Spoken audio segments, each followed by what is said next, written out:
Deputy Speaker, today I rise to talk about this Prime Minister's chaotic and dangerous foray into energy policy over the last 6 weeks. We in Australia face a very difficult series of challenges in electricity, largely driven by the fact that, according to AGL, 3/4 of our existing coal and gas-fired generators are already operating beyond their design life and need to be replaced. The industry, big energy users, expert agencies have all said this country needs a comprehensive plan about the replacement of those generators that, first of all, most importantly, delivers affordable, reliable electricity to households and businesses, but also aligns with our Paris commitments on carbon pollution. In December, Malcolm Turnbull, the Prime Minister, inexplicably overruled his own Energy Minister to rule out any consideration of an emissions intensity scheme in electricity, in spite of it being recommended by all of the industry, by state governments, Liberal and Labor alike, by the CSIRO, the Chief Scientist, the Energy Markets Commission, the Climate Change Authority and many, many others as well.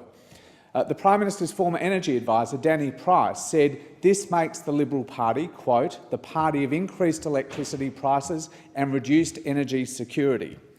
Instead, what we saw at the National Press Club a couple of weeks ago is the Prime Minister now placed the idea of new coal-fired generators at the centre of his energy plan. Now, be clear, Deputy Speaker, no one in Australia was talking about new coal-fired generators being built in this country. No one had been talking about that for years until the former Prime Minister, the member for Warringah, penned an op-ed urging the Prime Minister, Malcolm Turnbull, to do just that. And lo and behold, it was the centrepiece of his National Press Club speech. This is the most expensive option, according to the Australian Industry Group. According to the Energy Council, that represents all of the coal and gas-fired generators, I quote, "Put simply, you cannot finance new coal." According to the Climate Institute, it would require somewhere between $27 and $44 billion of taxpayer subsidies because banks simply will not lend to build a new coal-fired generator. But I was particularly shocked, and it's good to have the member for Sturt and member for Boothby here,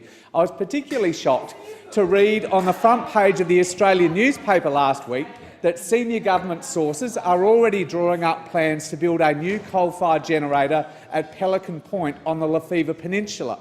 Australia has not built a coal-fired generator in a major city since before World War II.